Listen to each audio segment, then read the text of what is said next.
dañ leen di tënkal rek lenn loo xam ne mu ngi ci dossier bi su ko defee comme sunu intervenant doyen Bale ni mu jëlee parole sànq laaj ku fi jël parole tamit laaj ci wàllu dossier Karim Wade ñëw indil la ci leer incha allah. Thierno jox ko benn jox ko jël. bii day ñëw fii bi ñëw fii. dañuy wax sànq ne. nekkee rek ci ñëw côté bi. am na dina am solo pour que. non benn bi day ñëw côté bi. vidéo bee tax. waaw ok vidéo dañu wax sànq ne pour que ñëpp xamandoo ne Karim li ko téye ci kaso du loo xam ne dafa jóge ci wàllu liñ ko dénkoon war ko saytu kooku moom foog mu leer et dañ sax bëgg indi benn précision moom mooy boo seetloo ñi nga xam ni sax yoon dafa gis ne liñ leen dénkoon ñoom dafa am jalgate yuñ ci def ñëw ñu tey ñu ngi doxantu di dox seeni soxla waaw parce que nag xam naa ni am na ñoo xam ni moom dinañ ne sax waa club Macky Liberté Karim ni Macky Sall defee acharnement ci kaw Karim Wade ñun noonu la ñu defee acharnement ci ñoom waaye nag demoon noonu ñun dañuy waxtaan rek te waxtaan bi tamit dañ koy bëgg di ko laal ci dëgg di ko laal ci li nga xam ni moo fi nekk xam ngeen soxna su mel ni Awa Ndiaye ah yéen a bokk dëkk Ndar waaw moom dégg naa moom toirkal la liñ ko fi dénkoon Ndar waaw ay diggante kudd ak ci noir ak yooyu daal ak ay jullikaay def na ci loo xam ne ñun jéeñuñ kenn waaye dañ ne dañ bëgg rek nit ñi ràññeet li gis ne ñi nga xam ne yoon dafa leen teg loxo ci loo xam ne jàpp nañ parce que même moom Awa Ndiaye sax tey ñun duñ toog ne moo def ndax ñun ay légaliste lañ dañ ne képp koo xam ne gis nañ ne dañ la dénk loo xam dafa jëm ci alalu réew mi wan nga dem ci yoon ñu seetal ko ba xam da nga ci def lu jaadootul am déet kon moom bu fekkee dañ jàpp gis ne tey am na loo xamante ni def na ko ci jalgati waroon nañ ko yóbbu ci yoon leeral loolu mais defuñu ko li ñu def mooy dañ ko jël mu dem Ndar rakki soxna njiitu réew mi di Marème Faye fekk ko ñu ànd di politique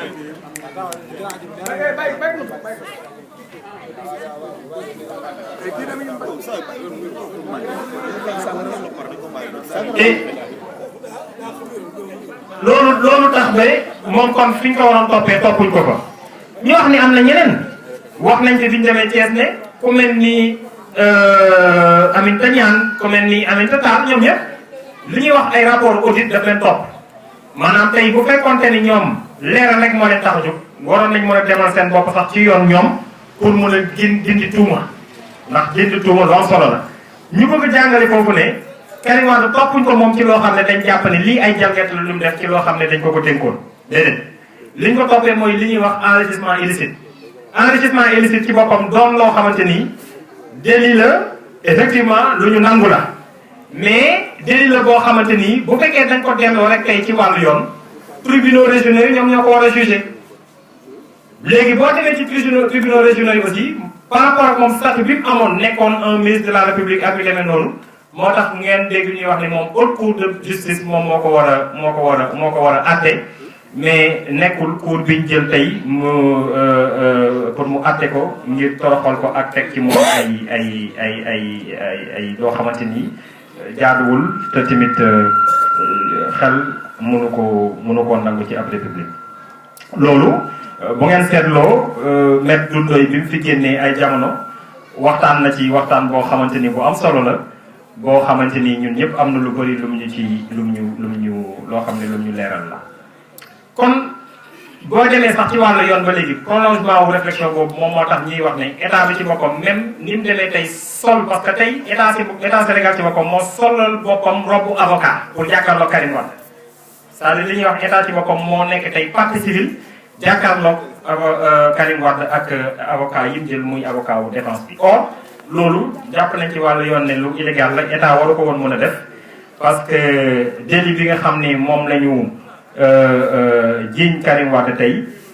délit la boo xam ne du c'est pas contre l'état mais c'est simplement un délit financier boo xam ne c'est donc contre la société kon état warul mun mën a sol robu avocat pour jàkkaarloog moom. beneen firnde bi ñu leen di jox mooy Macky Sall ci boppam moo dem ba États-Unis daan ne man de président de la République am na ay dossiers ci wàllu yoon yoo xamante ni maa ci teg sama conc kudd bi de mu ne man maa ko ci teg waaw loolu yéeme yow yaay njiitu réew ñu ne ci li ñuy wax république mu am trilogie ñuy wax exécutif législatif ak judiciaire parce que Macky Sall n'est pas le pouvoir c'est justement simplement une partie du pouvoir moom kese du nguur c'est-à-dire que terme nguur sax man daf may déranger waaw mais moom kese daal du li ñu mën a wax pouvoir liy jiite dafa am lenn lu mu symboliser ak lu mu représenter ci pouvoir bi kese li ci des am na yeneen kuréel yu ko symboliser représenté ko yoo xam ne buñ fi jige woon dootuñ ne ci république kon il n'est pas le pouvoir c'est juste une partie du pouvoir bu demee nag kon ne moom moo jël concam lii teg ko ci ay dossier ñu ne ko biñu demee ca ñu ne ko nag sa conc boobu da nga ko yëgati waaw ñun d'accord na ni sax conc boobu honorable la parce que conc président moom dañ koy sargal waaye nag na ko yëgati boo ko yëgatee mu bàyyi yoon tamit mën a def liggéeyam kon yooyu yëpp daf lay won ne justice daal ci nguuru Macky Sall moom lu ñu toroxal la lu ñu doyadil la lu ñu ñàkkal fayda la leneen ñu koy firnde bëri na fi parce que tey boo jëlee ku mel ni Samuel Sarr jamono yii weesu ku ne gis na ne jàpp nañ ko tëj ko ci kaso ba mu neex leen ñu bàyyee ko ci lenn lu dul rek xëy na toog am xalaatam ak xelam comme intellectuel bind benn contribution wax ne man daal réew mi ñii laa xalaatee ak yu demee na noonu yooyu ñu daal koy fekk fa mu nekk jàpp ko tëj ci kaso pour ay offense au chef de l'État waaw maanaam président bi daal moom boo ne ko sa bët bi suufa ngi ci rek yow war ngaa mën a dem fanaane ci kaso bi loolu du démocratie tey ci fi ñu toll 2014 dafa weesu loolu dafa jéggi loolu et boo jëlee ku mel ni Aïdara Sylla yéen ñëpp jàng gis ngeen yéen ngi fàttaliku histoire am jamono yi passé mu doon koo xamante ni dañ ko yónni jox ko ay chèque yi ka ko jox Abdoulaye Wade la ci boppam ne ko lii daal sama xaalisu bopp la dama lay yónni nga dem Sénégal boo demee am naa fa ay bor yi bii la diw ak diw nga jox leen ñii ñi ma daan dimbali la comme jóge naa Sénégal mooy ama Wade di delsi ci réew mi te ñii maa leen daan dimbale boo demee ku ci nekk daal joxal ma diw lii jox li diw lale mu ñëw aéroport wàcc ñu daal koy jàpp foo jëlee lii foo jëlee chèque yi mu ne Abdoulaye Wade ñu jàpp ko tëj ci kaso bàyyi ko ci kaso bi ba mot am fa ak lu topp ñu xëy benn bés ne ko daal bon c'est bon léegi mën ngaa dem ñibbi sa kër non-lieu total fayoñ ko ay dédommagement dara mu ñàkk ak lu topp ci dundam noonu rek ci loo xam ne daal moo neex nguur kon ñu jàpp ne justice ci wàllu réew mi fi ñu toll nekk na lu doy waar loo xamante ni ñun ñëpp war nañ ci bàyyi suñu xel mais nag bi ci gën a yéeme effectivement mooy kaaw Karim Wade bii ñuy waxtaane nga xam ni d'abord pour moom li mu symbolisé moom Karim doon doomu njiiti réew bi fi nekkoon ak aussi li nga xam ne liggéey na ko jot ci réew mi mais aussi li nga xam ne dafa jëm ci avenir am te sénégalais yu bëri jàpp ne avenir politique la boo xamante ni ñoom dañ ci war a mën a ànd ak moom loolu ñu bëgg fexe ko gàllankoor ba tax ñu indi seen këy caaxaan boobu jiital ci Aliou Ndao mu jàpp loi ak droit réew mi di ko jalgati di ko tong le coup yaa ngi dégg depuis 2 ans mu nekk loo xamante ni doomu Sénégal bu nekk waroon ngaa mën a taxaw xeex ko parce que nag itamit kenn xamul bu jigee ci Karim Wade ci ban kër lay law jëm waaw parce que CREI tamit di ci gën a doy waar mooy cour la boo xamante ni du xam nga yoon bu fekkee dañ ci ne buñ demee ba sax benn moment fekk nga defoon dara taw wala yu demee noonu dañ koy far c'est-à-dire que am na fu muy toll dañ koy éteindre bu ko defee kenn dootu la pousse état mais CREI amul loolu CREI moom ak bitam ak état nam liñ jàpp ne délit la moom fii ba àdduna di tukki fuñ la seen fu nekk rek dañ la ko war nañ la ko mën a teg fuñ la seen fu ne war nañ la ko war nañ la mën a indil tamit ay jafe-jafe kooku tamit nekk na loo xam ne lu ñu war a mën a seetaan la. waaye kon bu loolu yëpp weesoo nga xool kon li ñuy wax sànq rek arrêt de renvoi bi nga xam ne après ñaari at ñu jël seeni moyen état dem ci banque mondiale ànd ak tubaab yi États-Unis ànd ak France ànd ak waa Monaco fu ne ci àdduna ñu wër pour am lu ñu takkal waa ji amuñu ko ba fañ jóge woon ci 800 milliards ñuy wàcc ba ci 117 milliards daal di koy jël nag léegi nag ne ko nañ ko yóbbu pour atte ko kayit gi nga xam ni nag moom lañ lal ci ndoddam ne ko lii mooy li nguur gi wala lijjanti ci digganteem ak yow li lal kayit boobu noonu moom laa leen di jàngal wan leen aussi li ci ne ci ay lëj-lëj yoo xam ne ñoo ko créé ñoom simplement pour mën a sànq waa ji ngeen mën ko gis xam nga wax nañ sànq ci affaire société ASAHSI nekk société handling yoo xam ne am na Sénégal am ci yeneen réew yoo xam ne cité nañ leen ko yoo xam ne dañ jàpp ne Karim Wade moo ko moom. ngóor si ñuy wax Bibo Bourgi nga xam ni moom tey mu nga feebar ñu yóbbu ko sax ndeysaan ca tugal pour faji ko yal na yàlla fëkk boppam moom nee na ba muy dee société yooyu yooni Karim Wade nekku ci moom moo ko moom ak njabootam parce que comme ni ma ko waxee sax ku ne xam ne ni moom ki njabootam ay milliardaires lañ boobu Karim Wade ci boppam sax foog naa ni juddoogul woon kooku kon yaakaar naa leer na am ay immeuble Ndakaaru am fa ay investissement yu am solo ci wàllu industrie ci wàllu aussi comme ni mu ko waxee léegi promotion immobilière. donc société yooyu comme ni mu ko waxee Sénégal la Guinée équatoriale Bénin République centrafricaine Ghana ak Jordanie ñooñu ñoom nee na leen doon ñu fontoo parce que ñëw fii duñu wax ni suñuy bagages yi Karim Wade ko moom kooku du luñ mën a dégg ki ko moom itamit parce que moom tey dañ ko inculpé la maanaam dañ jàpp ne li Karim def ñoo ànd defandoo ko kon dañ ko jàpp tëj comme ni ñu tëjee Karim Wade mais dafa dem faju mais leeralal na leen ci ay déclaration ci enquête préliminaire bi au niveau de la gendarmerie comme ci commission d'instruction bi ak aussi confrontation yi ñu def diggante moom ak ñoo xam ne dañ jàpp ne ay jàmbur la ñu war a seede parce que seede yi ci dossier Karim Wade bi mot nañ lu war a mot téeméer waaw loolu nañ ci xaw ma juróom-ñetti fukk ak xaw ma lan ci dem 80 waaw moom daal téeméeri nit yoo xam ne ñoom boobu ba léegi ñoom la ñuy déglu di leen laaj lépp rek daal pour kenn ku nekk jàpp nañ ne war nga mun a wax loo xam ne dafay dugal Karim bi boo nag nee na leen société bi moom moo ko moom moo góor suñuy wax Pape Mamadou Pouy nekk tamit xaritam te biñ koy consulter ku ñuy wax Madeleine Sarr ak Paul Sarr ñoom ñoo consulté moom nangu na parce que ñoom tey c'est-à-dire que li am solo ci dossier bi ngeen jàpp ko mooy début bi ñoom dañuy wax ne Karim Wade dafa maanaam moo créé te sax nag wax dëgg yàlla créé ay société ci réew ndax nit ñi liggéey kooku aayu moom la nit ñi di ñaan ñoom fi mu ne nii buñ mënoon créé nit ñi am jàmm nit ñi am liggéey waaw ah loolu moo taxit léegi ñu jàng loolu parce que ñoom création bi ci boppam dañ ne woy waa ji daal moo def nii ba créé ay affaires yoo xam ne et cetera bon c'est vrai que bu fekkee ne yow dañ ne da nga nekk ministre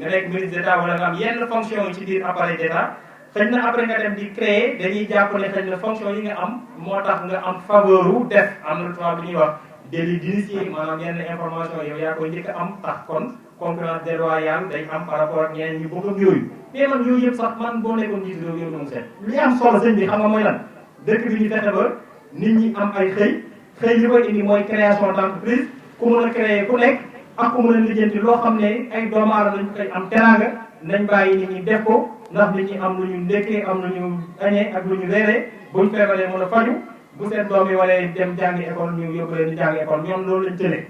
waaw te nag solution bi mooy lii tey tamit weesu ko kon bu ñu weesoo état boobu ñu ne ko non baax na comme léegi yow gis nañ ni créé woo dara jàpp nañ ne yii ak yii ñi ko def si sa tur lañ ko def yow mooy wax prête-nom prête-nom tamit mais loi tere ko man mën naa taxaw tey bëgg créer sama benn société jël sama rak bi ma bokkal ndey ak baay wala sama benn xarit boo xam ne wóolu naa ko ne ko leen mbir léegi man danaa ci def sa tur ndax man xëy na bon samay tukki yi samay dem ak ñëw wala leneen ak leneen tax na ba daal man loolu du ma ko mën a yittewoo lool kooku benn mbir la ngeen jàpp ko mais li am solo mooy bu fekkee ne yow après da ngay seet comme ñoom ni ñu waxee ne seet moom lañ doon def mu am ñaari notaire yoo xam ne essentiellement lii nga xam ni moo tënk dossier Karim Wade bi yëpp daanaka ñoom ñaari notaire yooyu parce que ku ne créé société ay sociétés yi du société taw ay SA la mooy statut bi gën a rëy ci wàllu société entreprise booy créé donc loolu foog nga dem ci notaire moom moo lay signer kayit yi côté juridique ak côté administratif ak yooyu loolu lijjanti ci moom nga koy lijjanti kenn ci ñoom Tamaro Seydi kooku moom dafa leer nañ parce que daa ñëw ne leen Karim Wade nii ñoo bokkoon classe te ba may jàng atum xaw ma ban année maris loolu yàgg na ñu bokk presque foog naa 6e ba defandoo terminal wala yu demee noonu mais li leer mooy mosuma sant man en tant que notaire pour mu créer telle et telle société moom Tamaro Seydi sax c'est-à-dire que enquête tam mu ngi gënoon tourné ci cadre Dubai Port World di fi wër bi nga xam dafa bokkoon ci accusation bu njëkk bi nga xam ni mu ngi posé woon ci accusation pratiquement lu ëpp 300 milliards waaw moom Tamaro Seydi ci loolu lañ ko gënoon a impliqué. mais gis nañ ni société boobu bañ demee ba ci biir Macky Sall ci boppam moo firndeel ne lii du yëfi Karim Wade parce que moom ci boppam moo dem négocier ak société boobu ñu waroon fay Sénégal xaalis bu ñu ko desaloon donc ci biir yooyu dem nañ ba gis ne lii wax dëgg yàlla bokk na ci loo xamante ni Karim ci boppam amul dara lu mu ci laale tax ñu dindi ko ci bokk na kon ci li tax patrimoine bi jóge ci 700 milliards yooyu wàcc ba fi mu agsi nii tey. beneen notaire bi Patricia Nek Diop kooku nag moom mooy njuumali waaw parce que moom mooy ndaw si nga xam ne diggante parce que enquête bi dafa dem ci ñetti pàcc benn bi mooy bi nga xamante ni dañu am ñoom nee nañ seen i soupçon dañ def enquête au niveau de la section de recherche de la gendarmerie donc mu nekk enquête préliminaire bi ñu jógee ci loolu ñu dem ci enquête commission d' instruction bi donc foofu lañ defee yenn confrontation yi entre les témoins co-inculpés yi ak yu demee noonu. léegi boo seetloo moom Patricia bi xam ne dafa dem ci au niveau de la commission d' instruction wax yam fa wax ci wàllu seede ak wax yi mu wax après enquête foog naa jëm naa tuuti biñ koy déglu ci kii bi gendarmerie merci ak biñ koy déglu ci commission d' instruction bi wax li mu wax amul ci dara loo xamante ni lu méngoo la waaw amul benn cohérence ay divergence la yu doy waar yu mu fa def yoo xamante ni dinañ ci ñëwaat ci kanam moom ak ngóor si ñuy wax Cheikh Diallo parce que xëy na moom kooku jamono yi yëpp dégg ngeen di sax moom mooy coow ci rajo yeeg yooyu ndax semaine bi weesu ci lañ ko doon déglu mais moom aussi dañ seet nañ ne li mu déclaré ci devant le gendarme donc section recherche ak li mu déclaré ci commission d' instruction bi ak li mu déclaré devant la barre amul ci dara loo xamante ni méngoo na ba tax ñu laaj ko bund xataal ko mu ne leen man de wax dëgg yàlla nit laa koo xamante ni yenn saa yi dinaay faral di fen moo ko wax de am de ñi doon nekk ci projet du moo wax de du man li waa ji wax du samay wax de ay wax Cheikh Diallo la waaw mu ne leen waaw man kay moom wax dëgg yàlla am lay bés yoo xam ne daal dinaay faral di wax loo xam ne dëgg yeneen bés yi tamit mun naa ñëw kii gars yi ne ko mu ne daal mbir bi noonu la demee mais da ngeen defe ni kooku doy na seede ci kanamu yoon est ce que doy na seede ci koo xam ne jàpp doomu jàmbur di jàpp ci ko ci kaso ñaari at indi seede ci nit mu taxaw di wax yoo xam ne lam parce que kii loo fi wax dañ koy bind ñoom ñi nga xam ne ñoo ko jëloon le juge le procureur Alioune Ndao ci boppam ku fekkee keroog tribunal ba mu taxawee Cheikh Diallo wax yoo xam ne dafa moyoo ak yim njëkkoon wax Alioune Ndao ci boppam dafa mer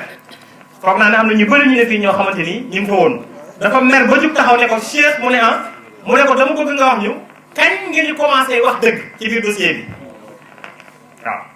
dama bëgg nga wax ñu rek ci ban moment suba ngoon 10 heures du matin 15 heures 18 heures ban moment précis nga commencé di ñu wax dëgg yow waaw loolu Alioune Ndao ci boppam moo ko wax Alioune Ndao mi nga xam ne tey moom mooy topp Karim Wade kon nga xam ne kooku ñun ay waxam daal ni olof di wax rek jàppa duma gune ñun waxi naq sa xandak lañ ko jàppee te mënuñoo yëngal ci lenn donc autant moom Cheikh nga xam ne jàpp nañ ne témoin à charge la autant Patricia léegi parce que Patricia xaw naa ko sax fàtte Patricia moom notaire bi kii nga xam ne tey moom moo topp ci ginnaaw Alioune Ndao di Antoine Diome nga xam ni bu fi Alioune nekkul mooy daal maanaam adjoint c'est le substitut du procureur spécial de la CREI 2009 fekk moom Antoine Diome boobu il occupait les fonctions de substitut du procureur général près de la cour d'appel de Dakar dafa defoon benn enquête ci cadre 2009 la wax de boobu Karim mu ngi ciy dégg donkaas yi ki tey kenn jàpp ko mu ngi ci woon kiiwam ci cadre liggéey bi justice di liggéey dañ dem ci notaire boobu nga xam ne moo taxaw tey di ko tuumaal def enquête fekk moom ay jalgati yoo xam ni yu mu def ci cabinet notarial am yoo xamante ni heure bii ci kaso la ko waroon fekk moom. ngeen jàpp nag c'est-à-dire kii nga xam ni mooy topp Karim tey nekk adjoint au procureur bii 2009 moo nekkoon adjoint au procureur benn bi nga xam ni moo demoon defi ay enquête ci cabinet moom ndaw si pour xool ni muy doxalee liggéeyam te yoon may ko ko. mais ñu gis ne blanchiment d'argent la fa nekkee woon waaw ak ay luxóor yoo xam ne bu ko yoon toppoon rek moom kon tey mu ngi ci kaso du tala mukk ñëw nekk taxaw ne day am lu muy témoigner kenn te loolu bi ñu ko laajee nangu na loolu moom et ku ne tamit dégg na boo affaire bi tàmbalee ba léegi pour Pape Mamadou Pouye pour Pierre ak Boba pour Diassé ak ñeneen ne biñ leen di enquête au niveau de la section de recherche de la gendarmerie lañ doon menacé maanaam di leen toroxal di leen ak Boba dañ ko parce que moom étranger la dëkkul Sénégal daf fi béninois la boo fi doon ñëwoon doon daan dooleem donc bañ ko fi téye boobu ba léegi maanaam def na lu ëpp at ñu confisqué passeport am mënut a dellu ci ay mbokkam ba mu ñëwee tribunal sax mu ngi koy jooy ne moom diggante bi ay mbokkam dee nañ fi rakkam dee na xaw ma kan ak kan mais mënut a sax dem ñibbi ci dëkkam wala mu dem jaale ji ay mbokkam mu doon lu metti lool. moo xal boppam ne biñ koy enquête tribunal dañ ne ko boo waxul lu jëm ci daal lu ñu neex maanaam daal vraiment nga wax loo xamante ni li ñuy topp Karim Wade mi dañ ko ci mën a topp sa passeport kenn du la ko delloo pour nga ñibbi sa réew. yaa ngi dégg ñeneen ñi ku mel ni Pape Mamadou Pouye keneen ku munti doon dañ leen di jël indi leen teg leen ci benn chaise suba nga toog ci chaise bi ba 18 heures ci ngoon doo gis ko wax ak yow kooku torture morale la boo xamante ni violation des droits flagrantes de l'homme la waaw 18 heures ñu nga gis benn waaye door a ñëw kii wax ngeen defa ba 23 heures wala lu ëpp minuit ñu nan la faa fanaanal rien que rek pour vraiment teg la charge ak pression boo xamante ni liñ bëgg nga wax ko pour dugal Karim di nga ko wax te ñoom ñoo ñëw waxal ko seen bopp ci kanamu tur parce que bu ñuy attee ñëw enquête ak yooyu am na yu mën mais bu ñëwee ba ci kanamu juge ñëpp taxaw Sénégal yëpp taxaw journaliste ñëpp ne ko dinay wax nii am na yëpp a ko seede ñu taxaw juge bi di leen xool ñu di ko xool am na ñoo xam sax duñ tudd ay tur waaw parce que boo jëlee ki nga xam ne moo nekkoon mooy ba léegi sax ki nga xam ne mooy garde corps Karim Wade Victor Kandousan moom aussi dañ ko menacé saaga ko ay ndey ne ko vraiment wax ko wax yu bon yu ñaaw moom ba mu ñëwee sax dafa tudd ay tur ne commandant bi ci boppam Cheikh Sarr ak xawma keneen kan fàtte naa turam ñoo ko doon menacé di ko violenté or moom si boppam gendarme la mu ne leen li ngeen di def kenn jàngal leen ko école gendarmerie waaw donc waroon ngeen jomb jàkkaarloog seen morom gendarme di ko teg loo xamante ni ñun ñëpp ñoo bokk école buñ génnee te loolu kenn jàngale ko ci école bi mais loolu yëpp pour wan leen rek lim leen jaral ñoom pour ñu dugal waa ji li may wax nii yëpp ay nit ñoo ñëw devant le juge taxaw wax ko àdduna bi yëpp di ko seede ñëpp jàkkaarloog ñoom. kon Patricia mi bi nga xam ne dañu def confrontation diggante moom ak Bibo Bourgi Bibo dina ko vraiment rus naa la lool ndax jigéen nga rusee naa la nday ji ma jur mais wax dëgg yàlla yow ko mën a gàcc nga parce que nag waaw alof moom yaakaar naa wax ci ginnaaw dëgg moom gàcc ci gën a rafet ngeen baal ma waaw Bibo mi nga xam ne moom la ñu jiiñ ne ko kii Karim Wade ko moom lii la wax ndaw si ne ko parce que ndaw si def ne ba ñuy créé société yi Karim Wade moo ko oo ci téléphone ne ko bëgg naa nga créé seen société dafa njëkk a wax ne Karim Wade ko seet ca bureau ba yàgg mu ne non ñun ñoo déplacé woon dem seeti Karim pour def ko lu kenn mos a gis ndax booy créé société yow mi mu ñor kay yaa jóg seeti notaire mais notaire buy déplacé wu mos am fenn ñu ne ko lii mu daal ne non finalement sax ñëwul seeti wuñ ko mais daf maa oo téléphone ne ma nii ak nii ak nii di boo ne ko yow kàcc rek nga mun parce que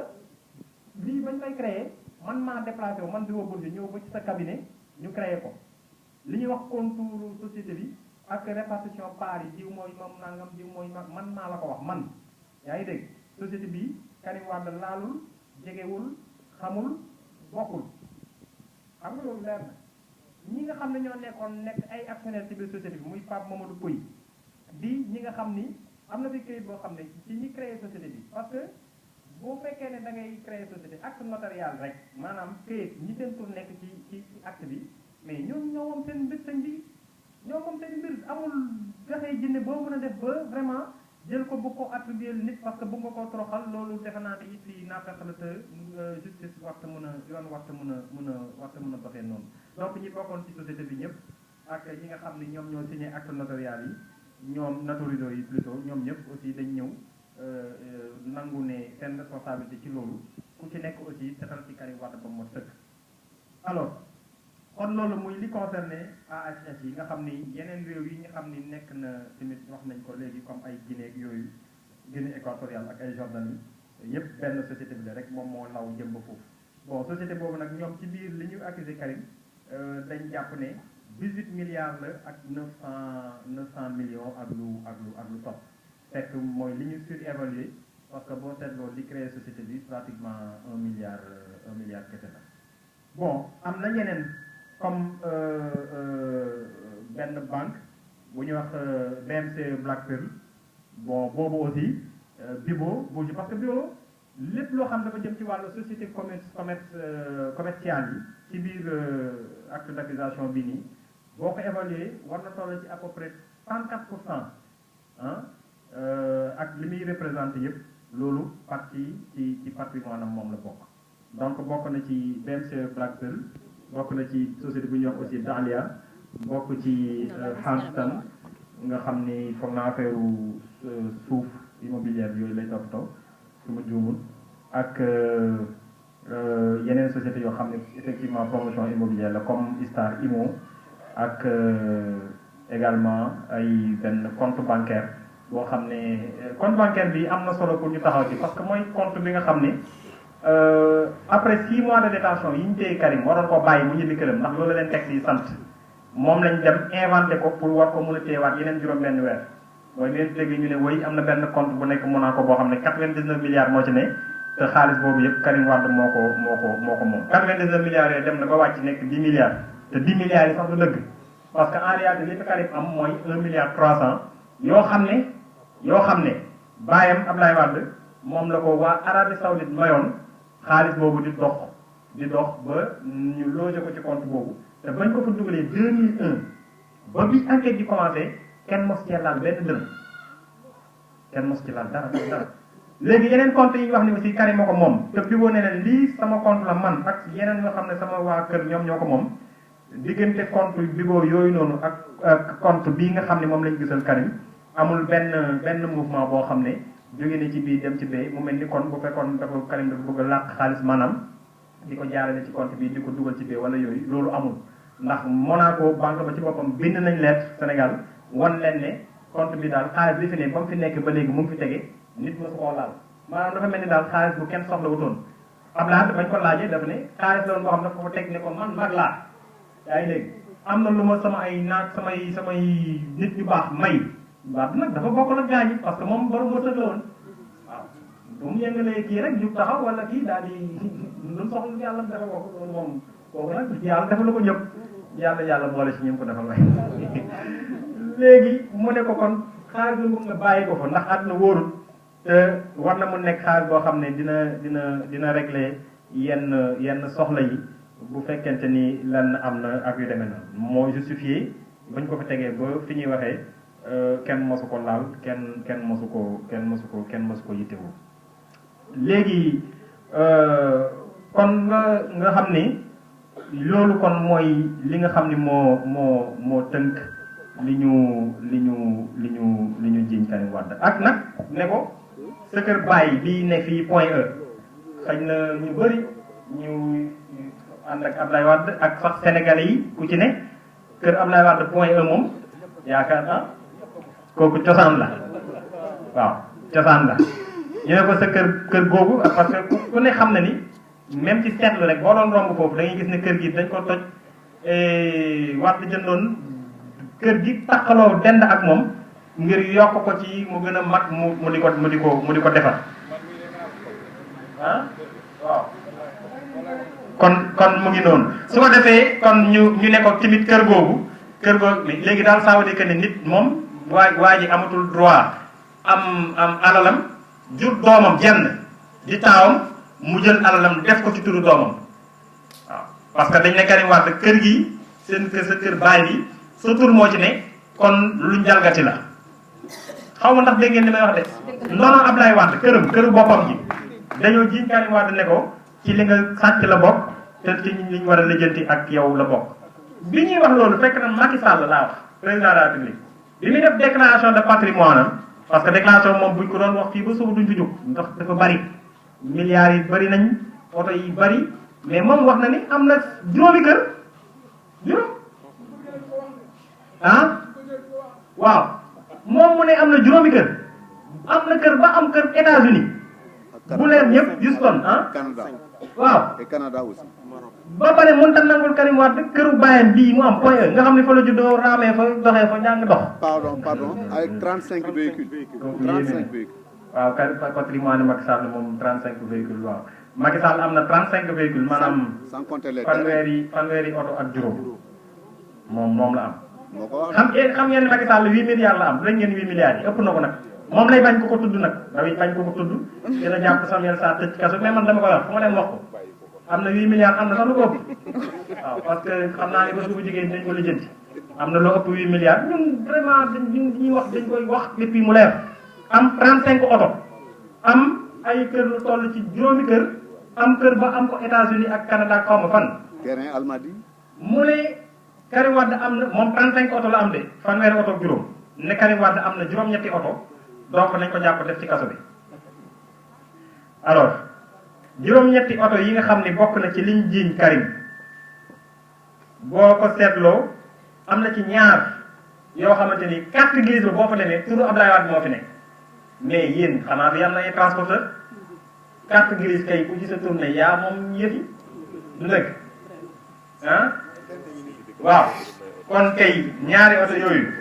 leer na ko ne ne Abdoulaye da ko moom te nee na leen yéen lii ngeen di tuumal gone si moomu ko samay oto la ñaari oto kay maa ko moom ñett oto yi doonoon oto yu màgget yoo xamante ni ay oto campagne électorale la woon ñu gaare ko ci buntu kër foofu moo leen ci war a épave maanaam kenn daanaka sax kenn jëriñootu ko ak yeneen oto yoo xam ne yu baax la yoo xam ne mun nañ ne yu Karim Wade moom la te sax nekk na oto yoo xam ne lu mu jël jënd ko ci alalam mais ay oto la yoo xam ne ay chef d'état ñoo ko may te ñooñu bind nañ CREI yi wane ne ñoo ko may oto yi waaw mooy bëgg a dugg tamit ci loo xam ne lu am solo la mooy ñi nga xam ne à travers le monde yëpp seede nañ ci liñ jiiñ Karim ne bañ leen ci maanaam bañ leen ci oowee ñoom pour indi seede nañ ci seede bu leer boo xam ne ñoom ñemewuñ koo dégg benn mooy oto yi may wax chef d'état yi ko may Karim Wade bind nañ pour wane ne ñoom ñoo ko may bi ci des mooy France ci boppam nga xam ni dañ jàppoon ni moom xëy na comme France ak Sénégal jege nañ te Karim xëy na waa leen ndeyam France lañ bokk xëy na lu mu sàcc rek fa la koy yóbbu waa France dañ defee seen enquête lu war a toll ci at ba noppi dañ bind këyit Sénégal xëy na ñu bëri yëg nañ li ñuy wax le parquet financier parquet bi enquête foofu jëm ci wàllu alal dañ bind Sénégal ne leen wax dëgg yàlla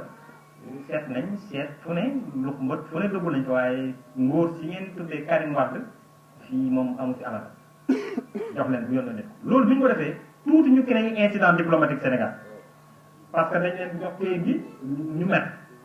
waaw Macky Sall mer daal ni non France waruñu wax loolu bu ñuy wax dañu war a wax ak comme vraiment indi fi coow loo xam ne kenn xamul lu mu doon ba mu jaral leen ñu ne sax dañuy duggaat beneen enquête encore mais bay na mbuus parce que lii justice France du justice Sénégal ñooñu dañuy seetu mu leer ñu ne la lii la point barre jublu ci yeneen liggéey waaw fii nag la ñu ne di jàpp justice bi di ko def karawaas ci pour tëj ay nit ak di toroxal ay nit donc waa France ñoom pare nañ ci dossier bi. beneen témoignage bi nga am à travers le monde moom mooy Monaco bi nga xam ne moom lañ ne woon fa lañ gis 99 milliards mu dem ba léegi nekk ci 10 milliards en réalité 1 milliard 300 la ñooñu bind nañ comme ni ma waxee tamit ne. ci 150 comptes bancaires téeméeri compte bancaire ak juróom fukk yoo xam ne saytu nañ ko foofu benn kese lañ ci gis mu am turu Karim Wade effectivement mooy fii 1 milliard 300 yi mu ne yi fi nekk nga xam ne moom laa leen waxal léegi. te ñu ne yeneen compte yi ñu gis yëpp nga xam ne ay sénégalais ñoo ko moom en réalité compte yooyu yëpp bourse yi lañ sant mooy compte yi nga xam ne famille bourse yi ñoo ko moom ñoom ñu dem jël compte yooyu yëpp. nekku ne yii yëpp yow Karim Wade yow yaa ko moom mais loolu lu ñuy lijjanti ak Bibo Bourgi la parce que moom nee na ba muy dee alalu njabootam gii daal du loo xamante ni dinañ ko jël mu yeewu noonu rek ñu bëgg ko nax saayal parce que am na benn combat politique bu ñuy mën a jaarloo ci moom. kon ngeen xam ni boobu tamit témoignage dafa bu jógee Monaco. Arabie Saoudite bind nañ lettre sur l'honneur c'est-à-dire que buul ma lettre sur l'honneur wane ne ñoom ci devant bi Yàlla ñu ngi seede ne yaa ngi dégg. lii ñuy jiiñ ngóor si te doon ko saytu foofu seen réew amul ci dara loo xamante ni lu ñu gis la mais aussi seede ne xaalis bi may wax ni léegi nga xam ne dañ ko logé ci compte boobu xaalis la boo xam ne ñoom ñoo ko mayoon te may ñu ko sax Karim Wade baayam lañ ko may mais bàyyam jël ko jox ko doomam ne ko tëjal ma ko ci benn kon ma fàttali leen ne ba mu ko fa defee 2001 ba léegi kenn laalu ko donc loolu ay seede la yuy jógee ci àdduna bi yoo xam ne pour wan leen ne fi ñu demoon di seeti yëpp amul dara loo xamante ni gis nañ ko pour lu leer. mu des benn affaire bu ñàkk fayda boo xam ne moom li ci wax sax vraiment perte temps la mooy le fameux compte de Singapour bi nga xam ni benn waay moo jékki-jékki yeewu ci ay nelawam rek naan café gis ne Karim Wade xew mu ne non waa ji daal jàpp nañ ne am na compte boo xam ne 47 milliards moo ci ne mu nga ca Singapour. alors loolu bi mu amee li Karim def ak ay avocat mooy dañoo bind Banque mondiale dafa am benn programme bu fa nekk programme STAR boo xam ne lépp loo xam ne dafa jëm ci wàllu xaalis bu ñu jalgati ci àdduna ak boo xam ne jàpp nañ ne lii daal li mu demee du yoon ak yooyu ñoom dañ koy saytu. Banque mondiale nag ku leen xamante ni vraiment dégg nga leen waaw ñu ne leen Karim ne leen da ngeen dem Singapour bu ngeen fa demee ngeen laajte compte boo xam ne turu Karim Wade ci nekk bu fa amee ñaari dërëm ci boobu compte na ngeen ko jël ngal la ngeen indil ko Sénégal te ngeen xam ne alalu sàcc la. bu leen yam ci loolu na ngeen bind kayit siiwal ci àdduna bi yëpp au nom de la transparence et de la bonne gouvernance que ne gisal ngeen ma man lu ma demoon denc foofu ba yéen teg ngeen ci loxo lii moom leeru boobu ba léegi ñu ngi xaar gisaguñ dara. Karim ci boppam saa yu jógee saa yoo demee tribunal buñ ko ooyee souvent pour mu ñëw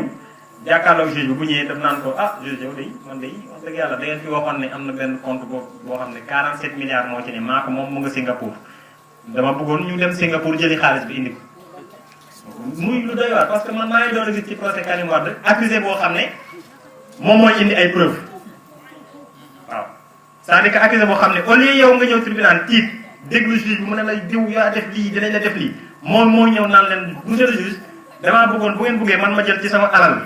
fay ñu ànd ak sama wala bu ngeen bëggee sax léegi mën naa yónni sama garde du corps bi ñu dem mu dem Singapour comme ça xaalis bi ngeen wax ni moom laa fa am mu mun koo indi. parce que li ñuy wax commission rogatoire maanaam kuréel yi ñu yónni pour ñu dem saytu loolu ba ngeen waxee ni dem nañ pour lijjanti ko ba léegi boobu ba léegi kenn déggaatu leen. kon nga xam ni ay caaxaan lañ dem na sax ba di ci yokk ne leen man daal seetlu naa ne saa yu ma ñëwee fii ne leen nañ dem Singapour rek yéen ñëpp da ngeen sëgg nii di xool seen marakis yi waaw xam nga Karim débat rek mu génn yoo xam ne kii moom waaw ndekete ab saay loolu daal mu ne leen monsieur le juge yéen daal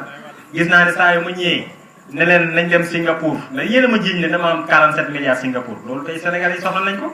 mais saa yu ma ñëwee ne leen nañ dem jëli xaalis bi rek da ngeen sëgg nii di xool seen marakis yi loolu moom day na waar alors kon ngeen xam ne lii daal mooy caaxaan yi nga xam ni moom moo nekk ci dossier Karim Wade bi yaakaar naa ñëw nañ ci société yi ñu ko jiiñ ak ñi nga xam ni ñoom seen bopp ñoo taxaw waxal seen bopp ne yooyu société ñoo ko moom Karim laalewu ci jegewu ci wax nañ aussi ci notaire yi nga xam ne kuy créer société yooyu ci ñoom ngay jaar te notaire yooyu ba fi ñuy waxee ni tey amul benn firnde buñ indi ne Karim Wade bokk na ci ñi créer société yooyu turam aussi nekku ci société yooyu bi ñu leen di recapitaliser pour certains comme AHS parce que AHS bi boo ko jëlee am na ñaari yoon yoo xamante ni recapitaliser nañ ko maanaam dem ba ci biir gis ni muy doxee ñu dolliwaat ci xaalis pour mu gën a labbali daal loolu aussi bañ koy def Karim Wade bokkewu ci laalewu ci ba ñuy séddoo aussi seen i dividende maanaam at mi jeex nga war a am xéewal ci société di ko séddoo loolu aussi Karim Wade bokk ci mais également tamit laalewu ci wan lañ leen aussi pression intimidation xoqatal yi ñu teg ci doomu aadama yi notamment yenn témoins yi pour rek forcer leen pour ñu wax ni seen en tout cas ñu wax loo xam ne dafay dugal Karim te ñooñu aussi ñëw nettali ko ci kanamu cour bi loolu aussi nekk loo xamante ni lu doy waar la. et dañuy daaneel bu ko defee mën a joxe kàddu bu kii ñoo xam ne am nañ ay laaj yu ñu bëgg a laaj pour wan leen rek li tax ñu gën a gëm ne dossier bi dossier politique kese la dañuy citer ay nit ñoo xam ne ñoom seen bopp d'abord dañ leen di indil ñi nga xam ni tey si tey ñoom ñu jege Macky Sall lañ jege pouvoir bi jege nguur gi te ñoom seen bopp sax jàpp nañ ne CREI yi du lu baax ba tax na yëkkati nañ seen kàddu wax ko. actuel ministre de la justice bi Sidiki Kaba avant muy nekk ministre de la justice waxoon na ni CREI yi lu bon la loo xamante ni war nañ ko jëlee ci bopp réew mi. Sidiki Kaba nag boo ko déggee moom moo fi doon défendre góor jigéen yi ndax moom nee na moo doon défendre yooyu daal nee na ay góor jigéen ak yooyu yëpp garaawul ay mbir la yoo xam ni war nañ ko mën a tolérer ci réew bi mu nekkee ministre nag génn na ci loolu génn na tamit ci ne CREI yi tamit lu baaxul la kon nag ñu yàpp ne xëy na neexaay ministre daal neex na moom boo nekkee ministre mun ngaa soppi say waxu démb changé ko ak yooyu. Aïssata Tall Sall jàmbaaru Podor jële dëgg yàlla parce que jigéen la joo xamante ni bu am xarañ la ci politique xam ku ne xam nañu aussi opposant la du xaritu Karim Wade ci wàllu politique mais bokk na ci ñi njëkk génn taxaw ne CREI yi cour la boo xam ne cour bu bon la te it yoon waru ko mun a sàlloo parce que dafa hors norme maanaam dafa am yaatuwaay boo xam ne bokkul ci loo xamante ni dafa démesuré daal nekk hors norme te baaxul ci réew mi. Idrissa Seck li ñu gën a jege fii nga xam ne tey sax xëj na ñim lañ jàpp ne njaboot ci wàllu libéralisme benn la waaye terewul tey dafa ne xàll yoonam bon moom ci boppam tamit génn na décrier CREI yi wax ne war nañ ko jële ci réew mi. Landing Savané pour ne pas les citer Ousmane Tanor Dieng ci boppam Ousmane Tanor Dieng dëgg yàlla du xaritu Abdoulaye du xaritu Karim mais moom ci boppam seede na ne CREI yi cour la boo xam ne bu bon la boo mënta dégg ki muy mujjee mooy Amath Dansokho waaw Amath Dansokho génn na fi jamono yële ne textuellement la CREI est une cour dangereuse parce que c'est une cour qui inverse la charge de la preuve et c'est une cour qui fait fuir les investisseurs maanaam CREI yi cour la boo xam ne cour la bu dangereux bu bon parce que cour la boo xam ne dafay inverser charge de preuve mooy comme li ma leen wax sànq maanaam nit ki nga jiiñ ko ba pare yow doo indi firndeel li nga koy jiiñ yow doo ko indi de ba pare ne ko yow li ma la jiiñ nii ñëwoon nga wax ma ne loolu amul CREI yi noonu lay doxee Amath Dansokho wax na ko mu doon ci ne jàpp na ni moom bu ñu jugé Karim Wade ci ak CREI yi ba pare war nañ faat CREI yi supprimer ko ci réew mi yéen a ngi ree de yéen a ngi ree parce que li wax ji mooy tegul moo yenewul maanaam yax ji moo yenewul maanaam lii daal ñun jàpp nañ ne baaxul waaw li tax baaxul mooy lii ak lii ak lii mais nag léegi li ñuy def mooy buñ toroxalee ngóos yi ba pare en ce moment là ñu supprimer ko ñu ne ko déedéet waaw kooku bi ñu fi demee Thiès jamono yee dañ ko tontu ne ko comme moom Amath Dansokho nga xam ne tey nekk na kenn ci kilifa yi wër Macky Sall di ko xelal bu dégg bëccëg bu dee ba jàpp ne CREI yi baaxul na ne ko nguur président affaire bi nañ ko arrêté léegi ndax jamono wóoru loolu moo gën a yéene maanaam mais doone ko da ngay bàyyi ba ñu jugé kii toroxal ko ba pare après ñu bind ko ñu ne ko déedéet bu ngeen ko jugé ba pare fii la CREI di def bu subaa ñu jugé ci Macky Sall jugé la ci yow Amath Dansokho jugé ci seen régime bi nga xam ne tey ñoo sonal Sénégalais yi lakkal Sénégalais yi tey tamit def nañ fi loo xamante ni lu lay wan loo xamante ni ñoom bu subaa war nañ leen mën a teg CREI yi ba teg leen lu raw CREI yi lii lañ ko tontu mu leer. alors waxi Amath Dansokho boobu waxi kii la rek parce que ñun seetlu nañ ne ñoom bañ bëggee génn ci affaire bi yàgg na dañ amul nag bunt waaw parce que li tax ma wax ko mooy xam ngeen ndaw si Mimi Touré yeneen koy fàttali waaw ah foog ñu ngay fàttaliku parce que moom yii yëpp nag moo fi indi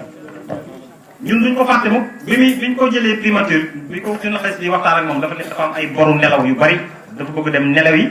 ndax daal dafa sonn ba ci kanam mais dañ ko mu yeewu fi mu ne foog naa sax yeewu na ndax gis nañ ko mu def ay tournée delluwaat na ci wetu Mbacké ak yooyu mais foog ñu sëlam ko bu baax pour mu mun a jàkkaarloo ñun ñu wax ak moom ndax moom yii yëpp affaire justice jàpp kër yi yëpp nangam ci ay loxoom la jaar loolu nag duñ ko fàtte waaw fii moom loo fi def rek mu ngi ko ni tege góor ñi di la jàppee la ko ba keroog ñu koy mën lijjanti ak yow duñ ko fàtte moom. le cas est de Diong. waaw dinañ ko rappeler toujours ñun ci sunu discours. dem nañ ba gis ne CREI bi baaxul ñu commencé bu soppi CREI def ko CREIF yëkkati woon nañ ko loolu maanaam daal ñu modifié ko soppi yi ci jalgati ak yooyu ñu dindi ko loolu sottiwul. ñu dem ba yàgg ñu indi fi médiation pénale maanaam mooy benn fa déggee ñuy wax entre Mimi Touré moom ak kii Abdou Latif Coulibaly moo am contradiction seen diggante ñoom ak El Hadj Diouf ak yooyu ñu ne wéy léegi daal mun nañ ne comme jiiñ ne yaa def dara rek maanaam bu fekkee dañ ne yow ñaar fukk nga sàcc léegi boo mënee joxe fukk ak juróom ñaar yi ak yooyu après li des nga jël Karim ne leen 0 plus 0 ah égal 0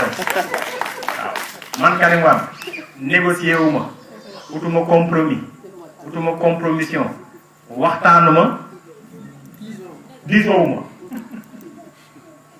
nañ ci dem rek moom leer waaw ndax man gor laa